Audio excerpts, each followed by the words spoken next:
সময়টা এখন নভেম্বর মাসের শুরুর দিক। এই সময় বাতাসে অনেকটাই শীতল আবহাওয়ার আগমন ঘটেছে।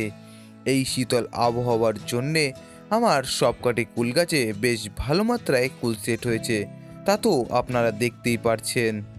কুল গাছের ফুল আসার সময় থেকে ফল সেট হওয়া পর্যন্ত ঠিক কী ধরনের পরিচর্যা নিতে হবে সেই বিষয়ের উপর আমার আগের ভিডিওটি যারা অনুসরণ করেছেন, আশা করি তাদের গাছেও ঠিক এই ধরনের কুল সেট হয়েছে। তবে এরই মধ্যে বেশ কিছু কুলের গুটি ঝরেও পড়তে দেখা যাবে। এই বিষয়টি খুবই স্বাভাবিক, কারণ একটি গাছের যতটা ফল ধারণ ক্ষমতা সে ততটাই ফল ধারণ করবে। তবে এই কুলের গুটি হলুদ হয়ে ঝরে যাবার পরিমাণ মাত্রাধিক বেড়ে গেলে সেটি স্বাভাবিক নয়। এই সমস্যাটি বিশেষ কিছু কারণে হয়ে থাকে। এই সমস্যাগুলি কি কি এবং এর সমাধান কি, তাই নিয়ে আমার আজকের এই ভিডিও। বিষয়গুলি ডিটেলে জানতে থাকতে হবে ভিডিওর শেষ পর্যন্ত। নমস্কার প্রিয় দর্শক বন্ধু, আমি অভিষেক আর আপনারা দেখছেন আপনাদের প্রিয় চ্যানেল প্রকৃতিস গার্ডেনিং জোন। চলুন আর দেরি না করে ভিডিওটি শুরু করা যাক। কুল গাছে এই সময় মূলত তিনটি কারণেই কুলের গুটি ঝরে পড়তে দেখা যায়। কুল গাছে এই সময় অত্যাধিক মাত্রায় বোরনের ঘাটতি লক্ষ্য করা যায়, যার ফলস্বরূপ এই কুলের গুটি হলুদ হয়ে ঝরে পড়ে। দ্বিতীয়ত, এই সময় বাতাসে শীতের আগমন ঘটায় রাতের দিকে প্রচুর পরিমাণে শিশির পড়তে থাকে, আর এই শিশিরের জলে বয়ে আসে অনেক ছত্রাকজনিত সমস্যা, যে সমস্যার কারণে এই ছোট ছোট ফলের গুটিতে ছত্রাকের আক্রমণ ঘটায়। এই গুটিগুলি কালচে বাদামি রং ধারণ করে শুকিয়ে আসতেও দেখা যায়। এরপর আসি তৃতীয় সমস্যার দিকে, যে কারণের জন্যে গাছে তো প্রচুর পরিমাণে গুটি সেট হয়, কিন্তু গুটিগুলির আকার কোনোভাবেই বড় হতে চায় না, বরং ছোট থাকা অবস্থাতেই ফলের গুটিগুলির গায়ের ওপরের ত্বকের অংশটা অনেকটাই গুটিয়ে আসতে দেখা যায়।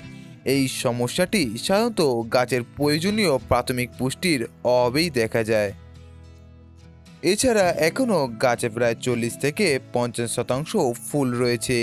তবে এই সময় এক প্রকার মৌ পিঁপড়ের উপদ্রব অনেকটাই লক্ষ্য করা যায়, যা আপনারাও আপনাদের গাছে লক্ষ্য করেছেন। এই মৌ পিঁপড়েগুলি সাধারণত এই ফুলের মধুর গন্ধে আকৃষ্ট হয়ে ফুলের মধু খেতে গিয়ে ফুলের মাঝখানে থাকা গর্ভকেশরটাকেই খেয়ে ফেলে। এর ফলে ফলন অনেকটাই ব্যাহত হতে পারে, এবং এর পাশাপাশি এই কুলের গুটিও সেট হতে না হতেই মিলিবাগের আক্রমণ অনেকটাই লক্ষ্য করা যায়। এই সব সমস্যার শুরুতেই সমাধান না করতে পারলে এই কুল চাষের ব্যর্থতা আপনার মনকে অনেকটাই উদাসীনতায় ফেলতে পারে। এক্ষেত্রে সঠিক সময়ে সঠিক ব্যবস্থা নিতে পারলেই এইসব সমস্যার সমাধান পাওয়া যায় খুবই সহজে। চলুন এবার জেনে নেওয়া যাক এইসব সমস্যার সমাধান কি।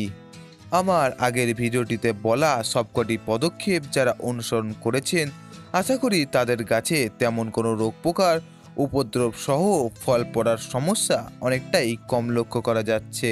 তবে যাদের গাছে এই মিলিবাগ বা মৌ পিঁপড়ের আক্রমণ সবে সবে লক্ষ্য করতে পারছেন, তারা অবশ্যই যে কোনো একটি কন্ট্যাক্ট বেস ইনসেকটিসাইডের সাথে যে কোনো একটি অর্গানিক ইনসেকটিসাইড প্রতি লিটার জলে 1 গ্রাম হারে খুব ভালো করে মিশিয়ে বিকেলের দিকে সম্পূর্ণ গাছে স্প্রে করতে পারেন।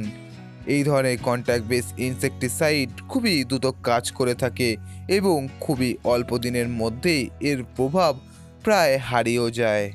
আমি এখানে এই 1 লিটার জলের জন্য 1 গ্রাম হামলা এবং 1 গ্রাম জৈব কীটনাশক কাকা ব্যবহার করছি। আপনাদের মধ্যে অনেকেই এই রাসায়নিক কীটনাশক ব্যবহার করার বিপক্ষে, তবে বলে রাখি, পিঁপড়ের ওপর তেমন কোনো জৈব কীটনাশকের প্রভাব দেখা যায় না, তা বলাই চলে।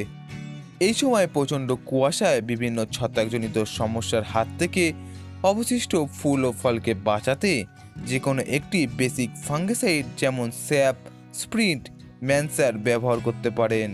এখানে আমি এই 1 লিটার জলের জন্য 2 গ্রাম স্যাপ ব্যবহার করছি। এই সময়ে ভুলেও চড়া ডোজের ফাঙ্গিসাইড স্প্রে না করাই ভালো, যেহেতু গাছে এখনও প্রচুর ফুল আছে, তাই পরাগ মিলনের সাহায্যকারী পতঙ্গদের আনাগোনায় তেমন কোনো সমস্যা যাতে না হয় সেদিকটিও মাথায় রেখে গাছে যে কোনো ওষুধ একদমই হালকা মাত্রায় প্রয়োগ করতে হবে। ওষুধই হোক বা ফাঙ্গিসাইড সবসময় বিকেলের হালকা রোদে স্প্রে করাটাই এর আদর্শ সময়। অন্যদিকে এই সময় গাছে যেসব ফুল ছোট ছোট ফলে পরিণত হয়ে এসেছে কিন্তু অত্যাধিক মাত্রায় হলুদ হয়ে ঝরে যাচ্ছে, যা মূলত অত্যাধিক পরিমাণে বোরন এবং মাইক্রোনিউট্রিয়েন্টের চাহিদা থেকে হয়ে থাকে। এই চাহিদা পর্যাপ্ত মাত্রায় পূরণ করতে পারলেই এই সমস্যা থেকে মুক্তি পাওয়া যায় খুবই সহজে। এজন্যে আপনারা যে কোনো একটি ভালো ব্র্যান্ডের ওয়াটার সলিউবেল বোরন এবং একটি ভালো ব্র্যান্ডের অনুখাদ্য ব্যবহার করতে পারেন। এখানে আমি অ্যারিস কোম্পানির বোরন 20 ব্যবহার করছি প্রতি লিটার জলে 1 গ্রাম, এবং এরই সাথে পর্যাপ্ত পরিমাণে অনুখাদ্যের চাহিদা পূরণের জন্যে 1 গ্রাম মৌমিন নিয়ে নিচ্ছি এই 1 লিটার জলের জন্যে। এখানে এই দুটি উপাদান খুবই ভালো করে মিশিয়ে নিচ্ছি। আপনারা এই দুটি উপাদান আলাদা আলাদাভাবেও ব্যবহার করতে পারেন। এক্ষেত্রে এই দুটি উপাদান স্প্রে করার মাঝে অবশ্যই 1 দিনের ব্যবধান থাকতে হবে।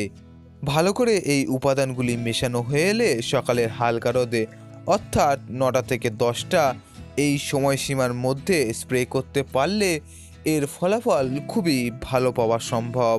এই মিশ্রণটি মেঘলা আবহাওয়ায় স্প্রে করলে কোনোরূপই ফলাফল পাওয়া সম্ভব নয়। এক্ষেত্রে আপনার সম্পূর্ণ পরিশ্রমটি ব্যর্থ হবার সম্ভাবনা থেকেই যায়। এবার আসি ম্যাক্রো নিউট্রিয়েন্টের দিকে। কুল গাছ খুবই পেটুক প্রকৃতির অর্থাৎ হেভি ফিডার। এই সময় বাতাসে ভালোই ঠান্ডা নেমে এসেছে, যার জন্যে গাছে তো প্রচুর পরিমাণে কুল সেট হয়েইছে এবং এখনও হচ্ছে। এই কুল সেট হওয়ার বিষয়টি এখনও নভেম্বর মাস পর্যন্ত দেখা যাবে। তবে এই অত্যাধিক কুলের গুটি ছোট থেকে বড় করতে এবং ম্যাক্সিমাম সাইজ ও গুড কোয়ালিটির ফলন পেতে এখনও গাছকে আরও 2 বার ভারী মাত্রায় জৈব সারের প্রয়োগ করতে হবে এবং এরই সাথে একটি তরল সারও প্রয়োগ করতে হবে। আমি এখানে কয়েকদিন আগেই গাছের গোড়ায় সার প্রয়োগ করে ফেলেছি।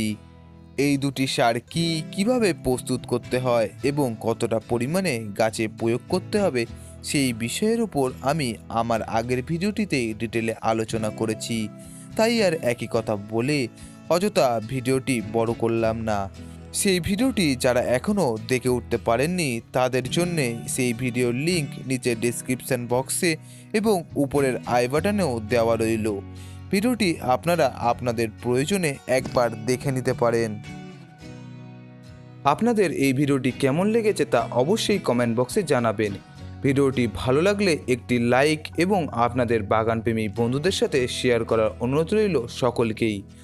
আর এই ধরনের সম্পূর্ণ তথ্য সমৃদ্ধ গার্ডেনিং সম্বন্ধীয় আকর্ষণীয় ভিডিও পেতে অবশ্যই আমার চ্যানেলটিকে সাবস্ক্রাইব করবেন।